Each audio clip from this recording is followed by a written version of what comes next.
Dans le contexte du Creuset, la cage fait son apparition cette semaine dans l'étude qui nous a été préparée pour le trimestre. Pour nous aider à mieux comprendre ce qui nous a été préparé à propos de la cage, nous avons avec nous le pasteur Taylor Lambert, qui est le président de la Fédération. Bonjour, pasteur. Bonjour. Merci de ce moment de partage que vous nous accordez. Bienvenue dans l'émission Bible ouverte. Je vous salue. En tous les cas, je salue tous ceux qui nous écoutent, qui nous prêtent leur attention sur tous les moyens de communication dont nous disposons.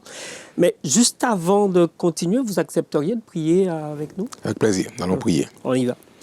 Notre Père et notre Dieu, nous voulons te remercier de toutes les fois que tu nous donnes l'opportunité d'ouvrir ta parole. Viens cependant, Seigneur, nous éclairer, nous instruire, parle à nos cœurs, et que ce temps autour de cette parole soit bénéfique pour chacun d'entre nous, et en particulier pour chaque auditeur qui partage avec nous cet instant. Nous t'en prions, Père, au nom de Jésus et pour ta gloire. Amen. Amen. Lorsque vous entendez parler de cage, sinon le mot cage, la cage, vous pensez à quoi? À un piège, à un cul-de-sac, à une période de stress impossible? De toutes ces propositions-là qui sont là, que je viens de présenter, laquelle vous paraît la plus agréable, la plus facile à vivre? En fait, l'expression cage n'est pas, c'est pas quelque chose qui paraît joyeux. Oui. La cage rappelle l'emprisonnement, incapacité de se déplacer, incapacité de pouvoir évoluer en toute liberté. Donc, ce n'est pas un mot qui est chargé d'éléments positifs. Oui. Même si, parfois, en pensant aux oiseaux, certaines personnes sont contentes d'avoir leur petite bête de compagnie à côté, qui chante. Donc, il y a cet élément, on pense souvent aussi à l'oiseau. Ça fait penser souvent aux oiseaux. Ouais. D'accord. Alors, si on prend la chose dans le contexte d'Israël qui quitte l'Égypte, vous quittez un lieu, donc ils sont sortis d'Égypte, et dans leur tête, ils se dirigent vers la terre promise comme c'est annoncé. Seulement, Dieu procède à une série de miracles, mais vraiment une série de miracles, et puis quand ils parviennent à sortir, ils crient « Ouf, nous sommes sauvés ». Seulement, à mesure qu'on avance, le peuple se dit, on va traverser cela et on va rentrer là où il faut. Sauf que, quand ils arrivent face à la mer Rouge, il y a la mer, certes, ils peuvent pas la traverser. Il y a d'un côté les montagnes, de l'autre un désert immense. Et puis derrière eux, il y a les Égyptiens. En tête phare. Donc toute son armée, ces gens sont armés jusqu'aux dents.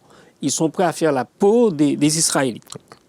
Alors, vous êtes dans cette situation-là, vous faites quoi? Vous vous dites, comme on dit chez nous en créole, bon déploie dans là. Tout à fait. Ou bien dit donc, pourquoi avoir délivré le peuple, l'avoir entraîné jusqu'à la mer, dans ce cul-de-sac, et puis là, les mettre dans une situation? Pourquoi les avoir amenés là, dans cette cage, on va dire? Tout à fait. Alors, ils sont effectivement pris au piège. Oui, ils sont pris au piège.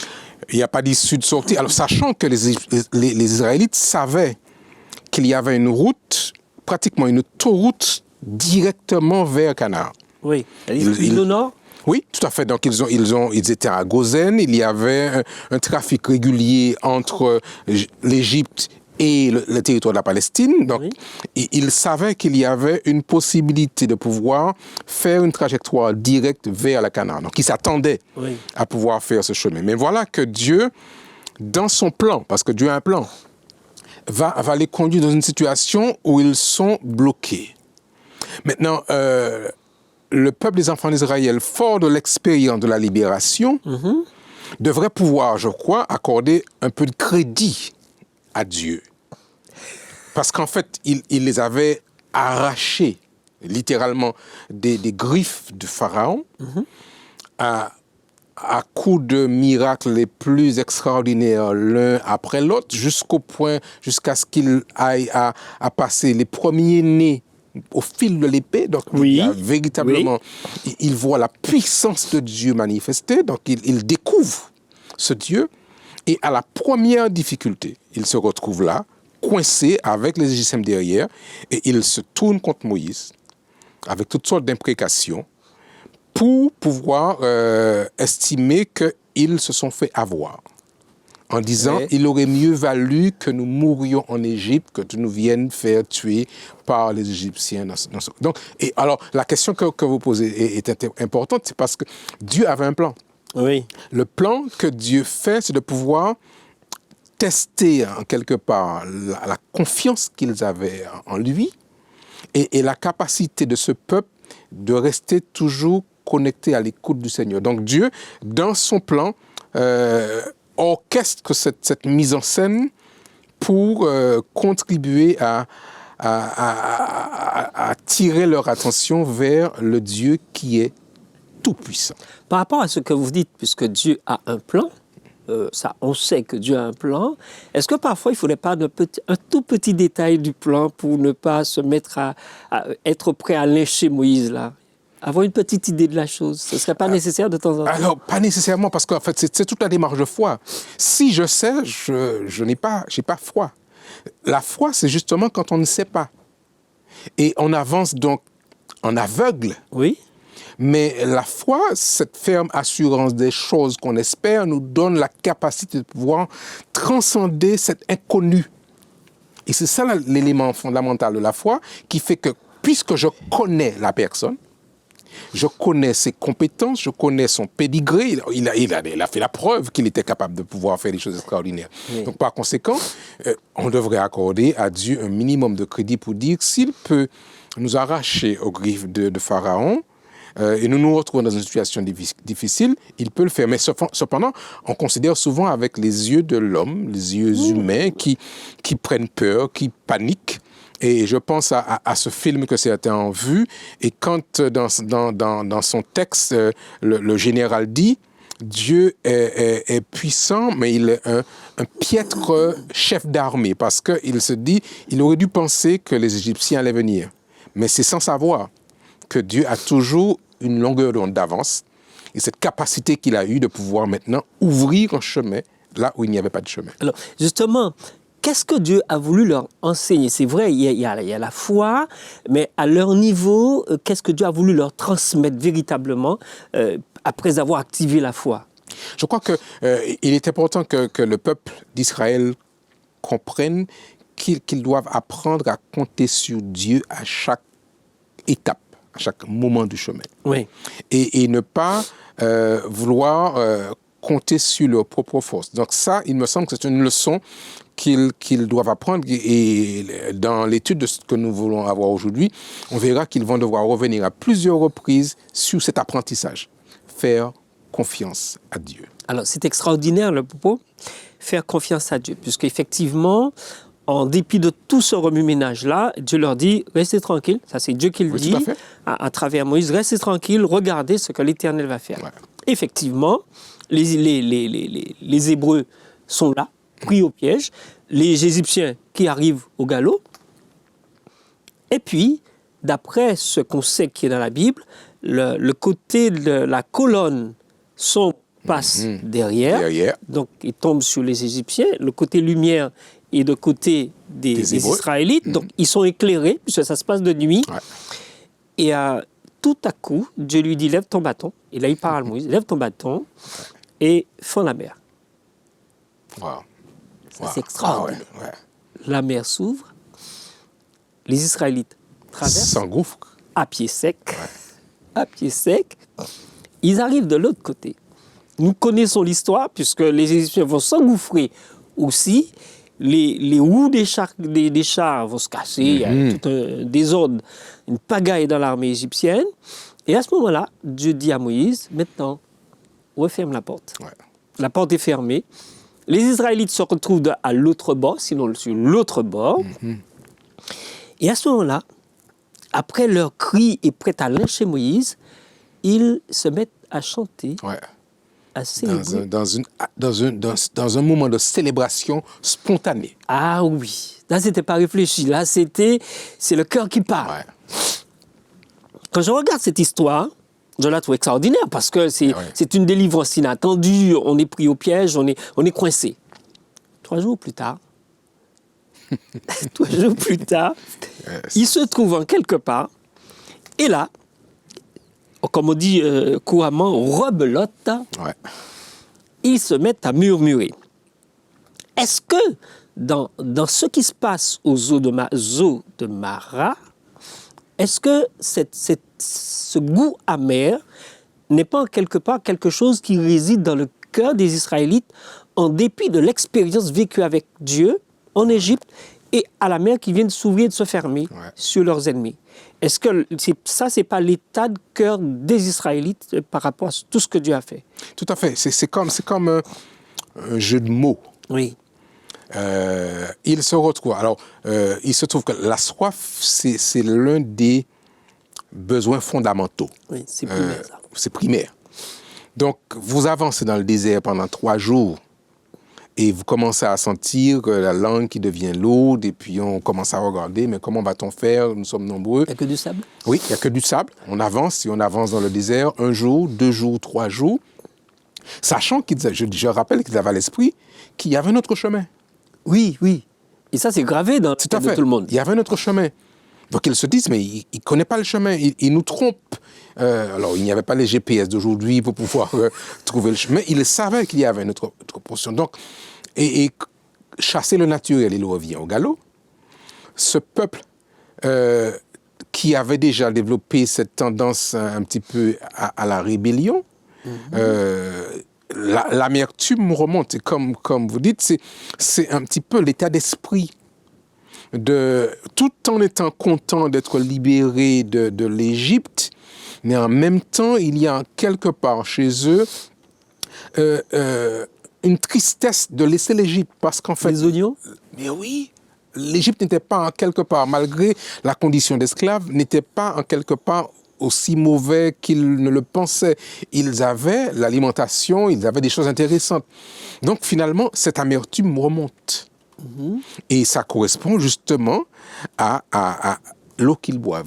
Après 3 jours, ils trouvent de l'eau, ils se jettent dedans, je suppose. Et puis, au grand déconvenu, l'eau est amère. Et là encore, on se tourne vers Moïse avec des imprécations, avec des paroles déplacées. Et Dieu va encore une fois se manifester. Oui, Dieu va faire le miracle. Là. Depuis l'Égypte, c'est le 2e sur la route, enfin, à part ce qu'on n'a pas raconté.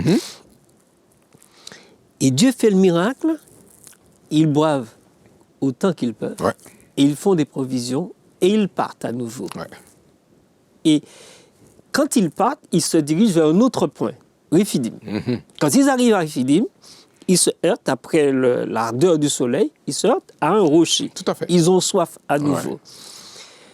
Et un rocher, c'est vrai, dans les interprétations, ça représente le Christ, dit-on, le rocher. Mais ce rocher, c'est dur. Est-ce que là aussi, on n'a pas une autre image du cœur même de l'homme où Dieu va quand même faire sortir de l'eau? Alors, quelle réaction, justement, avoir? Pourquoi, en dépit de toute cette amertume, de tout cet état d'âme, si on peut parler comme cela, Dieu, quand même, intervient à chaque fois? Pourquoi? Parce que Dieu est dans une démarche, dans un processus de transformation. Transformation de cœur, transformation d'état d'esprit. Oui. Et tant qu'on n'a pas appris la leçon, il nous la représente sous une forme différente. C'est comme un enfant qui est au CP, qui doit avoir à faire l'acquisition de certaines choses importantes. Et tant que cette acquisition n'est pas faite, l'instituteur est forcé de pouvoir revisiter cette information pour que l'enfant puisse acquérir cette compétence. Et là, visiblement, les enfants d'Israël n'avaient pas encore acquis cette compétence. Nous revenons sur la démarche de faire confiance à ce Dieu. Et ce Dieu, c'est un Dieu qu'ils ne connaissent pas. Parce qu'en fait, il ne faut pas oublier que les enfants d'Israël exposés au Dieu de l'Égypte avaient découvert une autre cosmogonie, d'autres représentations de la divinité, et ils doivent découvrir qui est ce Yahweh, qui est cet éternel. Ce même Dieu que Moïse avait dû découvrir lui aussi, quand il était dans le buisson ardent et que Dieu se présente à lui, il découvre. Et les enfants d'Israël doivent à leur tour découvrir et apprendre à connaître ce Dieu et à lui faire confiance. Puisque ils avaient jusqu'alors dépendu de leur propre force. Et ils arrivent là et on voit l'état d'esprit amertume, maintenant dureté. Dureté de cœur. Et ceci nous ressemble à nous aussi. Hein, faut pas... J'allais vous poser justement la question. Nous qui avons quand même tout ce recul, hein, toutes ces images, toutes ces expériences, est-ce que nous croyons aujourd'hui, on n'est pas dans ce même état d'esprit où on retrouve les murmures, on retrouve les amertumes, on retrouve la dureté de cœur. Est-ce que nous ne sommes pas dans ce même état d'esprit? Est-ce qu'il ne faudrait pas que Dieu intervienne là aussi? Tout à fait. Alors, c'est véritablement l'illustration de l'homme, quel que soit là où il est. Nous sommes dans ce même cheminement d'apprendre à découvrir qui est ce Dieu, d'apprendre à lui faire confiance. Nous avons les éléments, nous avons le texte sacré qui nous donne ceci, mais il faut l'avoir vécu au quotidien. Et parfois, cet état d'esprit d'amertume, de manque de confiance, d'autosuffisance se représente. Et Dieu, comme pour les enfants d'Israël, doit pouvoir renouveler des actes, des actions pour que nous soyons pris au piège. On parlait tout à l'heure de cage, que nous soyons en situation dos devant le mur avec aucune autre issue possible. Et dans ces cas-là, c'est quand on est pris au piège qu'on lève les yeux vers le ciel. Oui, on dit Seigneur, viens à mon secours. On appelle le secours, pas toujours dans les bons termes. Ouais. Est-ce que la méconnaissance de Dieu n'est pas aussi une situation qui fait qu'on réagit comme ça se passe là? Tout à fait. Tout à fait. C'est ça qui... quand Dieu veut se révéler à nous, c'est pour que dans cette révélation, en découvrant qui il est, nous soyons débarrassés de la peur qui est la réaction face à l'inconnu. Oui. La peur, c'est une réaction normale. Il y a un danger, une situation qui nous dépasse et nous avons peur. Mais dans ces moments, la connaissance du Dieu bienveillant, du Dieu qui sait prendre soin de nous, prend le dessus par rapport à l'ignorance de la réalité qui est devant nous et en nous confiant en la puissance et à la préscience de Dieu, la peur disparaît. D'accord. Et donc, en quelque part, la peur neutralise la foi à ce moment-là. Tout à fait. C'est cette ignorance et, comme vous dites, cette méconnaissance de ce Dieu qui est tout près, de ce Dieu qui est proche. La nuée était proche des enfants d'Israël. Mais malgré tout, ils se sont laissés envahir par la peur. Oui. Et les traits de caractère profonds réapparaissent. C'est là qu'on voit, on dit bien, c'est au pied du mur qu'on voit l'ouvrier. Et dans cette situation, on voit remonter en surface les vraies tendances, le véritable état d'esprit. Et c'est ce qui est passé pour les enfants d'Israël, qui nous arrive aussi quand nous nous retrouvons devant des situations d'impasse, qu'on voit véritablement qui nous sommes, de quel bois nous nous chauffons. Notre état profond. Alors, apparaît. On a souvent utilisé une expression, en tous les cas de notre temps, mais je ne l'avais pas imaginé à l'époque d'Israël, ce qu'on appelle le grand conflit. Est-ce que vous pouvez déjà nous éclairer dessus sur l'expression en elle-même? Et d'autre part, qu'est-ce que le grand conflit vient faire dans le désert là? Alors, ce grand conflit que présente la Bible, et c'est un élément important de toute la révélation biblique, c'est cette opposition entre le plan de Dieu et le projet de Satan. Et alors, quand l'Apocalypse parle il y a eu guerre dans le ciel, et ce grand conflit maintenant a été reporté sur la terre, puisque Satan a été chassé sur cette terre. Donc, la terre devient le champ d'action, le terrain de jeu où le grand conflit se passe.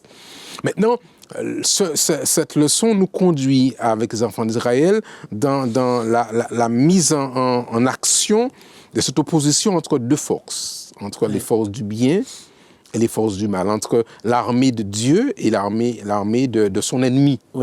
Maintenant, on retrouve ce conflit de manière parfaite, toujours dans un désert, quand Jésus se retrouve livré à la puissance des forces du mal. Dans cette volonté de la divinité de pouvoir démontrer que seul le lien avec Dieu permet à l'homme de vaincre. D'accord. Donc il y a une démonstration, une leçon de choses grandeur nature que Dieu est en train de faire. Il dit voilà, les enfants d'Israël ont vécu l'expérience dans le désert. N'ont pas su avoir la victoire parce qu'ils n'ont pas su rester attachés, faire confiance à Dieu. Je vais donc faire la démonstration que c'est possible.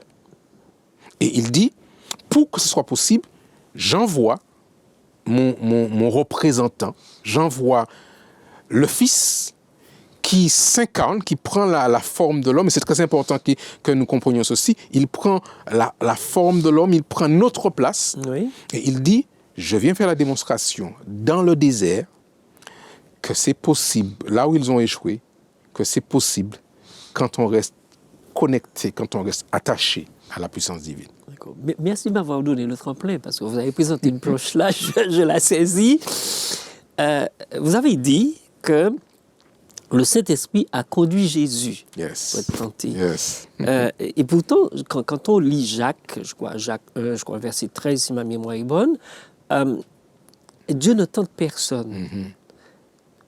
Et j'ai lu ailleurs dans Pierre, où Pierre dit, par rapport à l'épreuve, par rapport au creuset, c'est à cela que vous avez été appelés. Qu'est-ce que ça vous dit? Quelle doit être notre réaction par rapport à ça? Parce que Dieu ne tente personne. Si Dieu ne tente personne, néanmoins, le texte dit que le Saint-Esprit a conduit Jésus là. Alors, il y a ce qu'on appelle une apparente contradiction. Justement. Mais ce n'est qu'une apparente contradiction. Le tentateur est celui qui pousse à commettre le mal. Oui.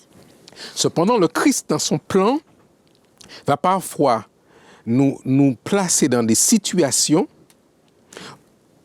en donnant libre accès aux forces du mal qui, lui, va nous tenter. Oui. Et dans cette situation, nous sommes appelés, puisqu'il conduit en quelque sorte pour être tenté, mais ce que nous pouvons comprendre, c'est qu'il place l'être dans une situation où la tentation lui est proposée, Oui. pour qu'il puisse faire l'expérience de la victoire que le Christ, par le Saint-Esprit, peut nous accorder. Donc ce n'est pas Dieu qui tente, mais il nous met en situation. D'accord. Dans la posture où le diable peut agir. Où nous sommes tentés. Et c'est là où, dans cette relation avec Dieu, nous obtenons la victoire sur la tentation. Donc, cette victoire-là, c'est Dieu qui la réalise ou nous, l'Esprit, c'est qui Alors, là encore, c'est intéressant. Le texte dit bien, c'est Dieu qui fait en nous le vouloir et le faire selon son plaisir. La victoire, nous l'obtenons par la puissance de Jésus. C'est lui qui réalise cette victoire pour nous, parce qu'en fait, le Christ nous fait la démonstration. Il dira d'ailleurs au tentateur, il est écrit, tu seras fidèle à la parole de Dieu. L'homme ne vivra pas de pain seulement. Donc, il montre que la victoire, je l'ai par la puissance du Père. Ce n'est pas sa victoire, c'est la victoire qu'on obtient dans cette connexion avec Dieu. Donc, on la vit parce que Dieu nous donne la puissance de vaincre. Mais c'est sa victoire. Oui, donc, c'est la victoire de Christ, du Christ par l'Esprit en nous, que nous devons réaliser. Mais en fait, c'est l'Esprit, d'après ce que vous avez dit, c'est l'Esprit qui réalise la victoire en nous. Je vais vous lire un texte que j'ai dit comme cela, en le collant à côté de Jacques, que j'ai trouvé, je ne sais pas si vous avez eu l'occasion de le mémoriser. Car c'est une grâce que de supporter des afflictions par un motif de conscience envers Dieu quand on souffre injustement. Et c'est à cela que vous avez été appelés, parce que Christ a souffert pour vous, vous laissant un exemple afin que vous suivez ses traces. Donc, voici une grâce, dit Pierre, l'affliction. Alors, comment parvenir à intégrer l'affliction comme une grâce, pour ne pas dire une bénédiction de la part de Dieu? Pierre dit et insiste que vous et moi, nous tous, chaque croyant est appelé justement à vivre l'affliction. Est-ce qu'on peut considérer ça vraiment comme une bénédiction? Parce qu'il y a des gens qui parcourent le monde pour avoir une grâce. Voilà une là. Qui est-ce qu'il avait? Alors, il est vrai que dans tout le processus d'accompagnement du plan de Dieu, son intention, c'est de pouvoir nous purifier. Oui. Il se trouve que dans notre thématique pour ce trimestre, nous parlons du creuset. dans le process du creuset, il y a le feu. L'or est souvent mis dans le creuset et ce travail de purification par le feu permet à l'or d'arriver à sa pureté la plus totale. Oui. Dans le cheminement de la foi, le Christ fait avec nous le même processus. D'accord. Et souvent, l'épreuve contribue à pouvoir nous purifier parce qu'en fait, elle révèle nos scories, pour reprendre l'analogie, elle révèle nos imperfections, Oui. elle révèle nos faux états d'esprit, elle révèle nos amertumes, elle révèle nos colères. Et quand ces colères-là remontent en surface à cause des épreuves que nous vivons, nous découvrons notre grand besoin de Dieu. Oui. Donc en fait, nous devrions presque applaudir ces épreuves quand elles arrivent, mais ce n'est pas facile parce qu'en fait, nous sommes chers, nous sommes humains. Et quand l'épreuve arrive et que la chaleur commence à monter, on réagit avec toutes les réactions que cela suppose. Or, l'apôtre Pierre dit bien que ceci devrait être un sujet de joie. Oui. Alors, comment intégrer cela? J'aimerais bien, s'il n'y a pas une recette, s'il y a quelque chose, ou alors est-ce qu'on se soumet tout simplement à l'épreuve? Moi, je crois que, du point de vue personnel, je dirais que c'est, quand on avance avec Dieu, alors c'est une épreuve à la fois, une expérience à la fois. Un pas? Un pas à la fois. Et quand on commence à apprendre à se rappeler, voilà, j'ai fait tel pas, j'ai été confronté à telle difficulté, Dieu m'a aidé. Demain, je confronte une autre difficulté. Je panique, je m'agite et je vois finalement, quand je m'abandonne à Dieu, qu'il m'aide. Ça fonctionne. Je dis d'accord. Donc, et c'est au fur et à mesure que l'on répète ces éléments que maintenant, j'anticipe la prochaine difficulté. Oui. Je dis, ah d'accord, j'ai compris. Chaque fois que je panique et et puis la chaleur monte. Mais plus vite j'apprends la leçon, que je dois compter sur Dieu dans les moments, moins j'aurai à subir les souffrances qui vont se retrouver sur mon chemin. Parce que j'apprends, je dis voilà, il m'a aidé une fois dans le passé, il m'a aidé 2 fois dans le passé, il m'a aidé 3 fois. Voilà, j'ai compris la chose, j'ai compris la leçon. Et on avance. Et c'est un cheminement qui devient personnel avec Dieu parce que il nous conduit pas à pas. Et ça, l'expérience des enfants d'Israël dans le désert, ils ont dû petit à petit commencer à... Chaque fois que la difficulté se présente et qu'ils paniquent, il y a une souffrance et ensuite Dieu intervient. Apprenons la leçon et plus vite on l'aura appris, plus vite on passera dans la classe supérieure. Oui, passer à la classe supérieure. Dans ce contexte-là, Paul parle de... parfois, d'ailleurs certains le disent, de la prédication de l'Évangile. Dans la prédication qu'il présente, il dit la sagesse de Dieu est considérée comme une folie pour les hommes. Ouais. Est-ce que, quand on observe les croyants, en tous les cas les chrétiens, est-ce qu'on ne les considère pas comme un peu sonnés, comme perdus? Est-ce qu'ils ne sont pas vraiment dans une folie là? Avec raison, puisqu'en fait, ce discours n'entre pas dans la rationalité humaine. Parce qu'en fait, vous avez une difficulté. Nous sommes appelés à... la tendance de l'homme actuel, c'est de pouvoir s'autosuffire, trouver ses propres solutions par lui-même. Oui. Or, dans le discours du Christ, le secours me vient de l'Éternel. Oui. C'est lui. Et par conséquent, quand je me retrouve dans le schéma classique d'un enfant d'Israël devant la mer Rouge, le rationnel veut dire que j'ai choisi le mauvais chemin. Oui. Rationnel. Oui, je n'ai pas bien consulté la carte. Et donc j'ai choisi de me mettre dans un cul-de-sac, dans une nasse. Oui, dans une nasse. Mais c'est là où la sagesse divine intervient pour dire ce qui peut paraître à tes yeux comme étant une nasse, Dieu avait déjà prévu un chemin de secours. D'accord. Et il faut nous préparer simplement à intégrer dans notre équation l'élément divin. Et c'est là où, effectivement, ça dépasse les hommes, quand nous sommes devant des situations qui sont inconnues, où nous sommes sans crainte. C'est le texte de 46 vous dit, je suis sans crainte quand la terre est bouleversée, quand les nations s'agitent, parce que je sais que je peux compter sur Dieu. Mais ça ne peut pas se conjuguer, ça ne se conjugue qu'à la première personne. C'est quand j'ai vécu l'expérience que je peux dire, jusqu'ici, l'Éternel nous a secourus. En d'autres termes, la pédagogie de l'extrême de Dieu a un sens dans la vie de l'homme. Tout à fait. Mais il faut le vivre en contact avec la divinité. Et quand quelque chose nous arrive, et parfois nous n'avons pas compris quel est son plan, mais pourquoi il permet ceci? Justement. Pourquoi il permet telle situation? Je suis limité. Oui. Dieu est illimité. Donc je m'appuie sur lui. Seigneur, je n'ai pas compris ce qui se passe. Je suis même en colère qu'un enfant innocent subisse telle ou telle situation. Qu'est-ce qu'il y a derrière là?